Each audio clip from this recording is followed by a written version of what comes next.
Episode की starting में hang फिर से एक बुरा सपना देख रहा था। इस सपने में भी हैंक एक चर्च में ही खड़ा था, जिस चर्च का फादर कोई और नहीं बल्कि बिल था और वो हैंक के सामने कैरन को किस करता है। जिसके बाद अचानक से हैंक नींद से जाग जाता है और मेरीडेथ हंसते हुए हैंक से कहती है कि तुम्हें बुरे सपने बहुत आते हैं। हैंक मेरीडेथ को अपने सपने के बारे में बताता है तो मेरीडेथ हंसते हुए LOL बोलती है, लेकिन मेरीडेथ का इस वर्ड को यूज करना हैंक को कुछ ज्यादा पसंद नहीं आता। तो मेरीडेथ हैंक से पूछती है कि तुम्हें इस वर्ड से क्या प्रॉब्लम है। तो हैंक जवाब देते हुए कहता है कि ये वर्ड्स इंग्लिश लैंग्वेज को बर्बाद कर रहे हैं। हैंक को शांत करने के लिए मेरीडेथ हैंक को एक ब्लो जॉब देती है। अगले सीन में हम चार्ली और मर्सी को उनके घर में देखते हैं, जहाँ पर मर्सी चार्ली से कहती है कि तुम्हें पता है हमें रोमांस किए हुए कितने दिन हो चुके हैं। तो चार्ली मर्सी को सॉरी बोलते हुए कहता है कि मैं अभी काम को लेकर काफी बिजी हूँ। इसके बावजूद भी मर्सी चार्ली को अपने करीब लाने की कोशिश करती है, लेकिन चार्ली तैयार होकर अपने ऑफिस के लिए निकल जाता है। उधर हैंक के घर पर बिल आ जाता है। बिल के अचानक आने पर हैंक उसे कहता है कि तुम्हें आने से पहले मुझे एक मैसेज करना चाहिए था।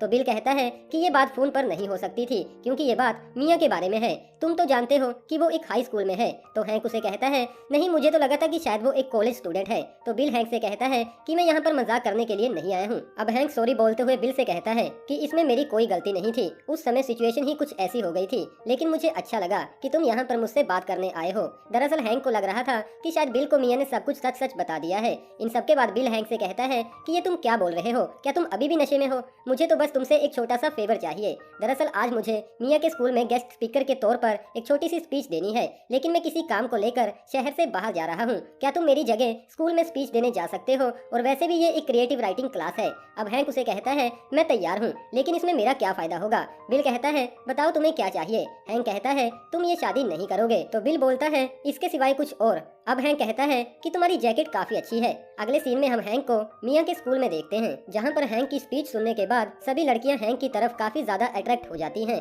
क्लास खत्म होने के बाद हैंक क्लास टीचर से कहता है कि यहाँ की सभी लड़कियां काफी यंग हैं। तो क्लास टीचर हैंक से कहता है कि ये लड़कियां दिखने में छोटी हो सकती हैं, लेकिन एक्सपीरियंस में नहीं। हैंक को मिया का क्लास टीचर कुछ ठीक नहीं लगता, क्योंकि वो उन लड़कियों को काफी गलत नजर से देखता है। वहाँ से बाहर आने के बाद हैंक की मुलाकात मिया से होती है और वो उसे क्रिएटिव क्लास टीचर से दूर रहने के लिए भी बोलता है। इसके बाद मिया फिर से हैंक के करीब आने की कोशिश करती है, लेकिन हैंक मिया को वहीं पर छोड़कर वापस अपने घर आ जाता है।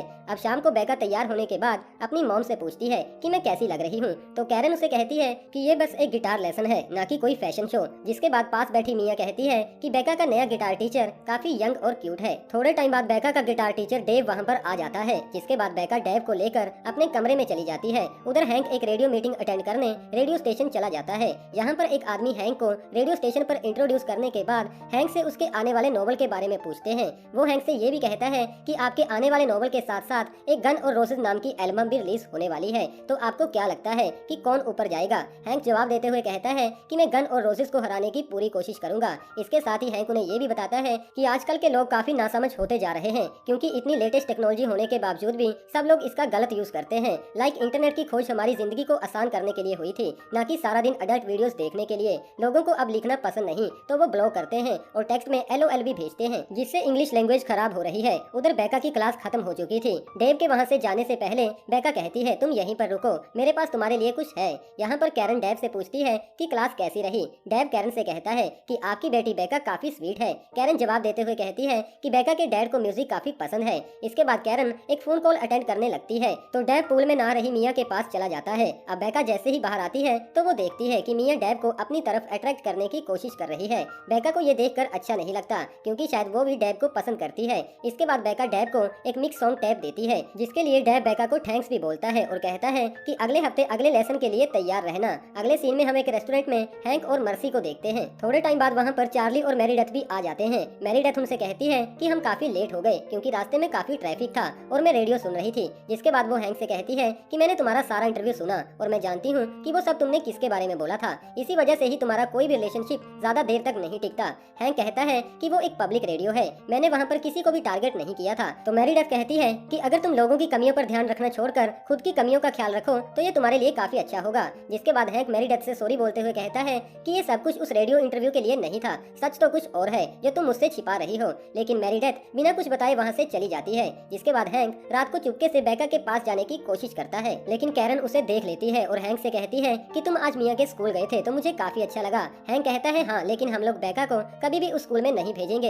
अब बातें करते समय कैरन हैंक को बताती है कि शायद बेका अपने गिटार टीचर को काफी पसंद करती है। तो हैंक उससे पूछता है क्या वो दिखने में काफी अच्छा है, तो कैरन उसे कहती है हाँ, वो काफी हैंडसम है। जिसके बाद हैंक कैरन से पूछता है क्या मैं बेका को आइसक्रीम खिलाने ले जा सकता हूँ। कैरन कहती है हाँ, तुम जा तो सकते थे, लेकिन बेका अब सो चुकी है। जिसके बाद इमोशनल होते हुए हैंक कैरन से पूछता है कि हमारी पास्ट लाइफ में क्या मैं तुम्हारे लिए इम्पोर्टेंट था। कैरन कहती है हाँ, लेकिन उसे समझाना मुश्किल है, और तुम्हारे साथ वो फंड रेजर वाली लड़की कौन थी। तो हैंक जवाब देते हुए कहता है कोई फायदा नहीं, वो लड़की मुझे छोड़कर जा चुकी है। जिसके बाद हैंक सैड होते हुए वापस अपने घर आ जाता है। उधर मिया डेव के साथ बाहर घूमने जाती है और उसे किस भी करती है। दोनों को एक साथ देखकर बेका थोड़ी सैड हो जाती है। अब अगली सुबह हैंक अपने घर में मैरीडेथ को देखता है, तो मैरीडेथ उसे कहती है कि मैं तो बस यहाँ पर अपनी ब्लैक स्कर्ट लेने आई थी। जिसके बाद हैंक को मैरीडेथ से पता चलता है कि जोनाथन ने मैरीडेथ के लिए अपनी वाइफ को छोड़ दिया। तो हैंक उसे कहता है अच्छा, तो वो सब इसके लिए था। मैरीडेथ हैंक को थैंक यू बोलती है, लेकिन हैंक उसे कहता है कि तुमने मुझे खुद के फायदे के लिए यूज किया। तो मैरीडेथ उसे कहती है कि मैं ऐसी काफी सारी लड़कियों को जानती हूँ जिनका तुमने बहुत यूज किया है। जिसके बाद हैंक मैरीडेथ से कहता है कि मुझे नहीं लगता तुम्हें जोनाथन के पास जाना चाहिए। मैरीडेथ कहती है